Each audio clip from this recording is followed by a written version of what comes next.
most times these things happen. People are depending on the 5-day or 7-day mentality, the attention span, and they hit us the big headline. We got back half of it, but a half of 60 million still leaves a lot of $1 million out there that I want to know about. You haven't heard anything there, have you? Sunity did a very good job itemizing the ills of the country. The media professionals, if we can call them that, properly paid, so well paid that they can stay in the job and do the thing properly. I suspect not. So I believe that, when I compare what I hear media personnel, local media personnel are paid, and what foreign people, foreign outside of the Caribbean, I know that the difference is chalk, like the difference between chalk and cheese. That's one thing.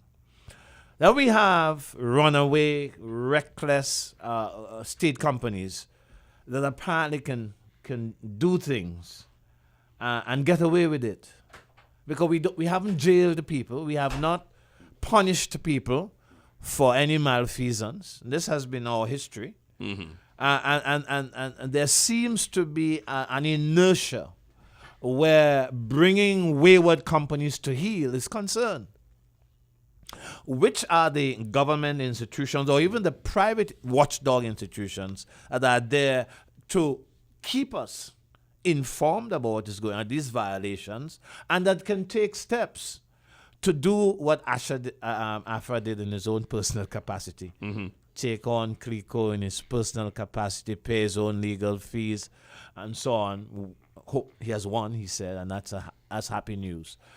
But that's private initiative, of course. I'm talking about institutional responses that are predictable because they are independent of government. Now, if we waited on government to fix the wrongdoings of state companies, which they are benefiting from in political terms, NGC, of course, is the most egregious example, then it's not going to happen because politics is going to intervene.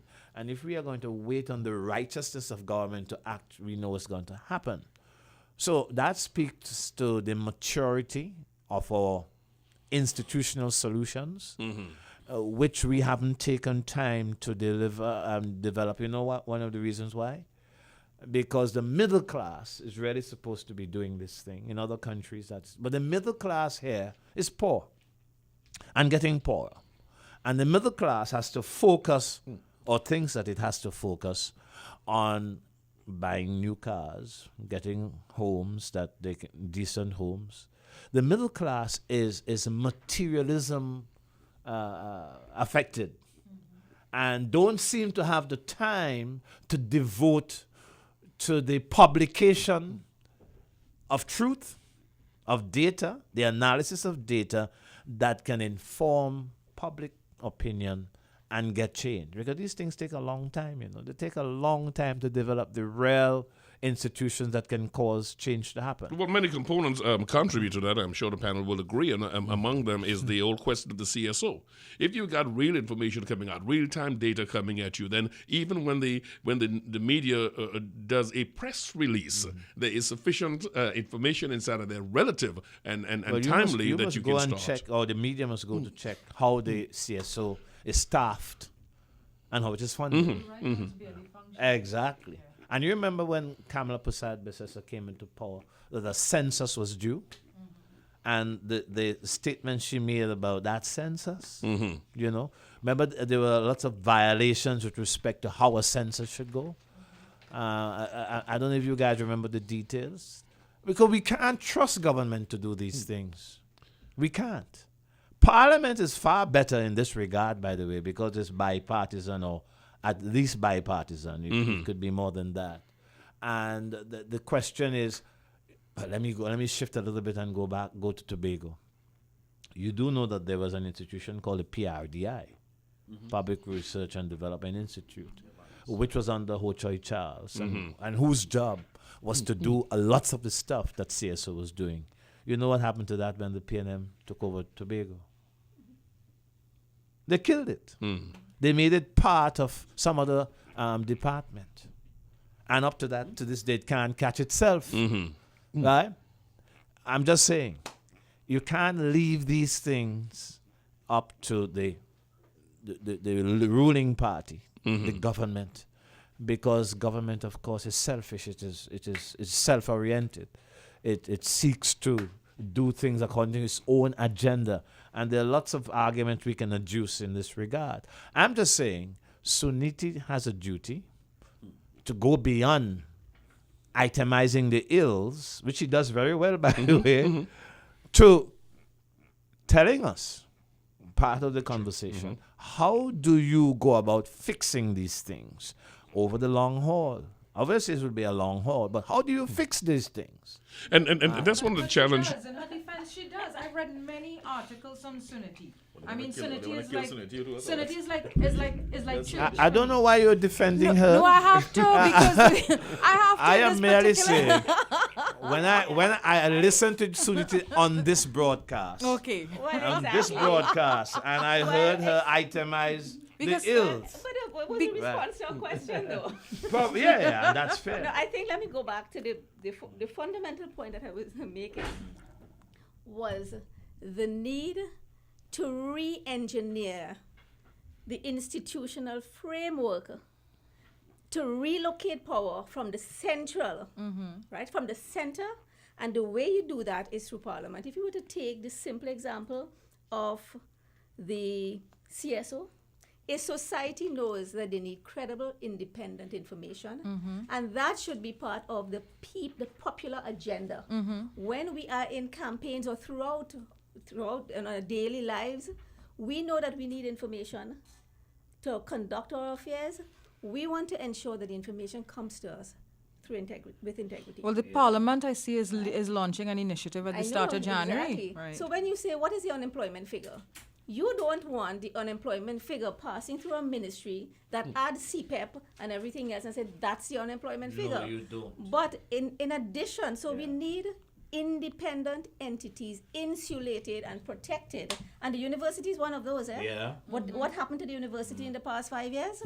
People were just on one side or the other. As a matter of So- fact, we can take what's happening today, and if Other you things, when we come to things like the central bank governor, and people talk about how was he appointed and how is he fired now. Again, what are the institutions and the offices that we hold to be so critical to governance that they are above partisanship, that they are taken out of the hands of the Prime Minister and her cabinet for appointment, and located in a process through Parliament that brings the independent senators in, so that you may have this person, this side, that side, and the independent senators bring that balance, and you could scrutinize and veto and so on and so forth. So Change of those attitude, are but- things that we have to talk about. How Yeah. do we anchor power? Yeah. That is the fundamental transformation. let me make a pull out here. It's 19 minutes after 11. The panel here with me this morning is Rhoda Bharath, Afra, Raymond, Sunity Maharaj, and Winford James. We're trying to look at some of the things that happened in the past year and see what we learned from it, what we can do about it. The issue here is the question of integrity, believability, folks thinking that the institutions are working for them. That is something I'm going to start across to the right-hand side. I'm going to start with Afra just for a moment here. This whole question of the resignation of the deputy chair of the Integrity Commission, also the other member, Dr. Shelley Ann Latchman, they're resigning because it was not happening. There was a whole question as to whether this is indeed an independent and a commission that's filled with integrity, or that compromising of that integrity, because at the end of it, I think we will agree that's what we're talking about. Folks have to have authoritative sources, reliable, independent sources, but at the same time, the institutions that are here, we must believe in them. And if you feel for one reason or the other, the way it is constructed, the way it goes about its business, then the public has no faith and no confidence in these commissions. The Integrity Commission was one of those, I think, that psychologically would have done a lot of damage to the citizenry, believing somebody is looking out for the bad behavior, as it were, of those in power. Well, I think that the Integrity Commission resignations earlier this year would have had some impact in terms of the impression about the Integrity Commission being an independent body safeguarding public interest. I have to say that's why I use the word impression with that tone, because the Integrity Commission does not actually, in my opinion, hold a tremendous amount of faith among the public. I myself don't have a tremendous amount of faith in the model, without getting into the personalities. The model the Integrity Commission is working under.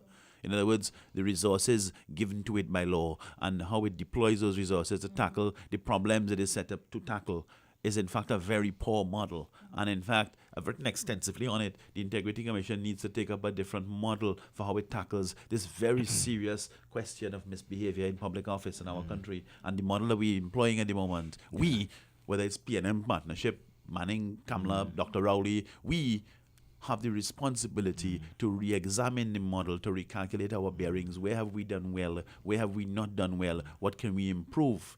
I want to go a little further than Just integrity. before you go on, Sure. do you have a Winford. sense of the model that Yes, you yes, see? yes. Well, maybe you should Shall tell I? us. Shall I? Yeah, man. Well, the current model, because the Integrity in Public Life Act has two limbs.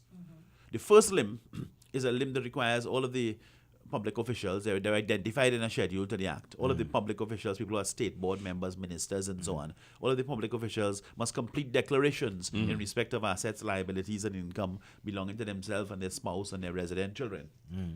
That's the first limb. Yes. The second limb speaks to something called a code of conduct for those public officials and a series of ways to investigate whether that code of conduct has been complied with and breaches of that code of conduct. 95% of what we hear about the Integrity Commission when Pandey was charged or this one was reported or whatever is to do with the first limb.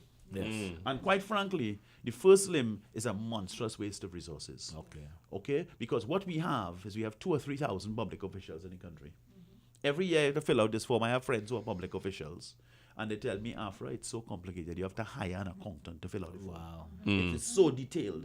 And if you get something wrong, you can be charged. Your name can be published in the paper, even if you didn't make any money or cheat. You just get something doesn't line up with something else. Although it doesn't happen, eh? And the point is, this emphasis here hasn't produced any results. Yeah. Who has the Integrity Commission stopped from stealing? The corruption in the country This is has the gone point. sky high. Yeah. Okay? And in fact, it's deterred a lot of people who might have been able to make a contribution to the public good in terms of serving. Yeah. And in fact, what we need to answer Winford's question, what's the model I am advocating? I advocated it in previous columns. I'll say it on the radio now. What we need is a model that realigns our resources, by our resources, our collective resources that are residing in the Integrity Commission, realigns our resources to report and to investigate people where there's a report. So in fact, you have public officials, 3,000 of them, and you receive, we have a whistleblower proposal before Parliament now, you receive whistleblower reports that 10 of those people are involved in a scam concerning a quarry and a housing company and a shipping company and a state bank.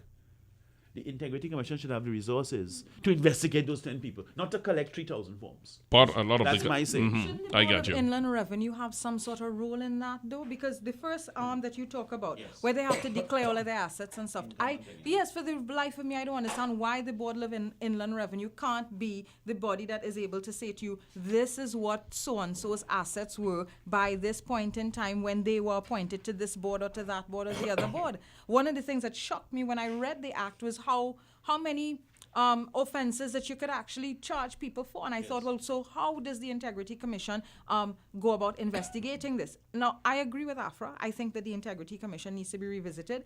And I think that there are a number of things that need to happen with other institutions here. The Parliament, for instance, needs to have an independent budget that nobody can interfere with and that the Parliament can use to empower itself to do a number of the things that Sunity has pointed out. And there are a number of other institutions here that That need... is the Parliament under the Speaker?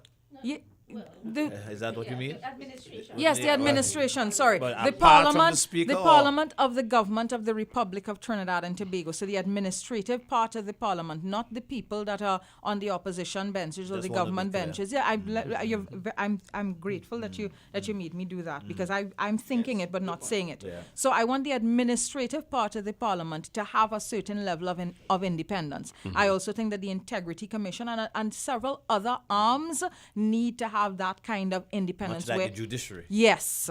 Yes. I'm just trying to Yes. be clear. Yeah. Thank you.